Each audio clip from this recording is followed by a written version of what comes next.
My name is Emily. I am 38 years old. I live in a small town called Willow Creek. It is a peaceful place surrounded by ancient oaks and cozy storefronts. I have 2 children. My husband is Michael. He is 43 years old, and we have been married for 15 years. When we first wed, I was swept off my feet. Michael was attentive and tender. He surprised me with wildflowers he'd gathered on his lunch break. He made pancakes on Sunday mornings. Every night, he whispered, "You are my world."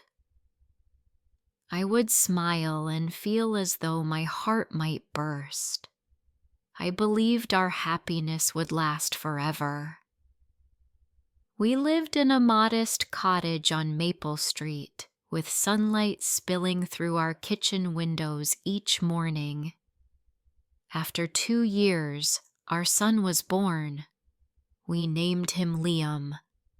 He was quiet and observant, with big, curious eyes that followed the birds in our backyard. I stayed home to care for him while Michael commuted to the city for his banking job. 2 years later, our daughter Sophie arrived. She was a bright spark of joy who hummed little tunes before she could even walk. Every day, I taught them letters and numbers at our small kitchen table. Michael worked long hours, but he never failed to kiss them goodnight, brushing Sophie's hair aside and ruffling Liam's curls. In those early days, my life felt breathless but beautiful, exhaustion mingling with profound love. On weekends, we escaped to Lake Harmony. We fed ducks, shared ice cream cones, and strolled hand in hand along the shore. I felt invincible as I looked at Michael's gentle smile. I thought nothing could ever change, but slowly, life shifted. Michael began arriving home later. "The office needs me," he'd say, calling from his car in the driveway. He stopped joining us at dinner. His laughter grew rare. When I asked if he was all right, he would force a smile and say, "I'm fine. Don't worry." I trusted him at first, convinced that work was simply demanding more of him. But my nights became long and tearful. His absence was a wound in our home. One afternoon, I discovered a hotel receipt in his jacket pocket. It was for a room in Brookfield, 2 hours away. The name on it wasn't Michael's. It said, "Room booked by Mr. A. Thompson and Ms. Claire Johnson." My chest tightened. My hands trembled. That evening, I held the crumpled paper in my palm and waited until he walked through the door. When I showed it to him, he looked startled. "She's just a co-worker," he insisted. "It was a work trip. Nothing else." I didn't want to shatter our family. Liam was 5 and Sophie was 3. I nodded and let it go, even though my heart protested. I smiled at him through the day and spoke little. But at night, I wept silently while I washed dishes.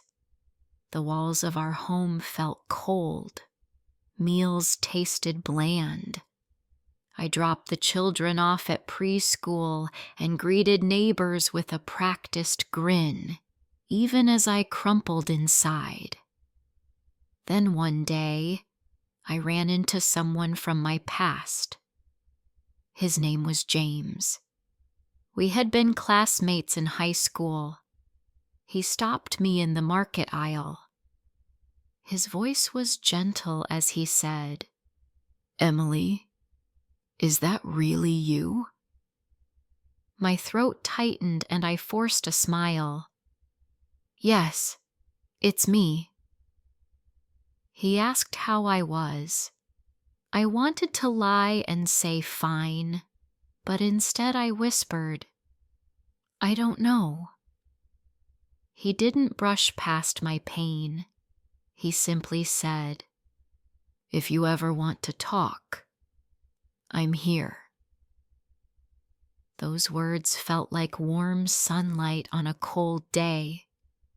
That night, I lay awake thinking of James's kindness. Every small detail of his soft gaze replayed in my mind. A few days later, I saw him at the cafe on Main Street. I hadn't planned to go, but something drew me there. He waved me over. We talked of trivial things, the weather, a new novel, the slow pace of Willow Creek, but each word felt nourishing.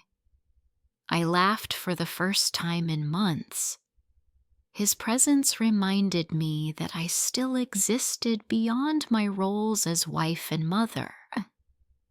Then one evening, Michael came home early and glanced at my phone. A message notification from James peeked from the lock screen. "Hope you had a good day." His expression hardened and he demanded, "Who is he? Are you seeing someone?" My chest tightened as I replied, "I needed someone to talk to. You weren't there." He said nothing and retreated to the bedroom. That was the first truly honest conversation we had had in years. Michael's eyes were red when he finally spoke. "I'm sorry," he murmured. "I didn't realize how much you've been hurting." My voice felt small as I said, "You never asked. You never saw me." He reached for my hand. "I still love you," he said. I wanted to believe him, but my heart had grown wary. After that night, Michael tried. He began coming home earlier. He helped me prepare dinner. He asked, "Would you like some tea?" Small words, but I noticed them. He sat on the floor with Liam and helped Sophie practice her songs. He smiled more often, though it was tentative. One Sunday, he asked if I wanted to walk by the lake. I agreed, my heart fluttering with cautious hope. We watched the ducks gliding across the water and traded shy smiles. "I miss this," he said softly. "I miss us." I squeezed his hand but said nothing. His warmth felt strange against the scar tissue in my heart. That night, we shared a meal together. Liam told a silly joke, and Sophie giggled until her cheeks hurt. For a moment, the past felt like a distant memory. But later, standing before the mirror in the bathroom, I asked myself, do I still love him? I couldn't answer. A few days passed before I saw James at the grocery store again. This time he was with his young daughter. He greeted me kindly, and I confessed that I was trying to heal. He reminded me, "Don't forget how strong you are." His words followed me home. I told Michael about seeing James because I refused to keep secrets. He simply asked, "Are you still thinking about him?" I admitted, "I miss how he made me feel seen." Michael looked down, then met my gaze. "I want to give you that too," he said.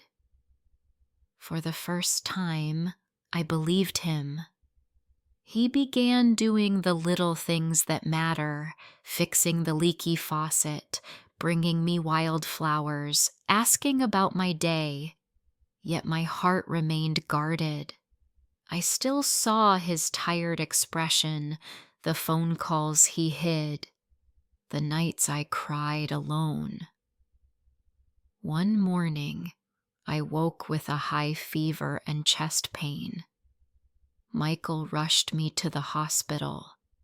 He held my hand through the night. He didn't sleep. He whispered, "Please stay with me. I love you." Tears streamed down his face. When I awoke, the doctor said I had a chest infection. Not life-threatening, but serious enough to scare us both. In that moment, I saw vulnerability in Michael's eyes. I realized that broken love might still be love. Back home, Michael made me soup and hovered by my side while I rested.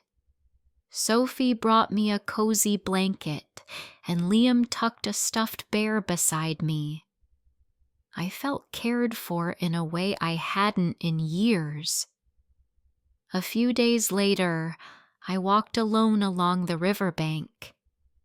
I thought about every laugh and every tear, every betrayal and every apology.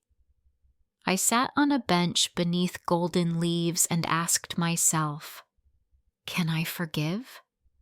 Can I heal? I didn't have a complete answer, but I knew I craved peace. That evening, I asked Michael to talk. I said, "We need honesty." He nodded, and I asked, "Do you really want this marriage, or are you afraid to lose me?" His voice shook as he replied, "I want you. Not just the idea of us, but you." I challenged him. "Can you forget the other woman? Can you give me the care I deserve?" He took a deep breath and said, "I will." "Trying is not enough," I whispered. He looked into my eyes and said, "I mean it." From that moment, things began to shift. We weren't perfect, but we started to walk side by side again. We talked more about books, about our dreams, about the weather. One evening, Michael surprised me with a picnic by the river under a sky full of stars. He spread a blanket and brought sandwiches, tea, and my favorite chocolate. He said, "Thank you for staying. Thank you for giving me another chance." I looked at him and understood that neither of us was the same as before, but maybe we could build something new. Over the following weeks, Michael continued to help around the house. He did the dishes, folded laundry, and walked Sophie to school on chilly mornings. He stopped staying late at the office and spent his evenings listening as I read aloud to Liam. I still had doubts when I saw him glance at his phone or recall the trip he took.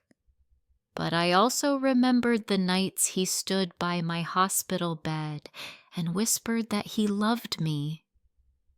One Saturday, we cleaned the house together while Sophie danced to music, and Liam tried to teach me a new game. Michael caught my eye and smiled. A smile not of guilt or obligation, but of genuine care. Later, he brought me a small gift, a simple silver heart necklace. He said, "This isn't an apology. It's a thank you for not giving up on me." I fastened it around my neck and felt tears of relief and hope. That evening, we all cuddled on the couch and watched an old black and white film. Sophie sang along to the soundtrack, and Liam laughed at the hero's antics. I looked at my family and felt a tender glow in my chest. I didn't dream of grand gestures anymore. I sought quiet mornings, warm cups of tea, and the comfort of honest conversation. Sometimes I still thought of James. Not because I missed him, but because he reminded me of my worth when I had forgotten. I was grateful for his kindness, but I had chosen to stay and rebuild with Michael. Slowly, carefully, our marriage found a new rhythm, one built not on perfection, but on persistence and care. We still had hard days, but we learned to face them together. One evening, I sat by the riverbank again, breathing the cool air. I held my necklace in my hand and whispered to myself, "Emily, you are strong. You can endure sadness and still find light." I had begun journaling each night, writing my fears, my grateful moments, my small victories. I discovered that acknowledging my pain allowed me to heal. If you are reading this and you feel lost, know that you are not alone. You are worthy of love and kindness, starting with yourself. One small step, one honest word, one moment of caring can rekindle the light within you. Thank you for staying with me through this story. If it touched your heart, please like, comment, and share. More emotional and inspiring stories are coming soon.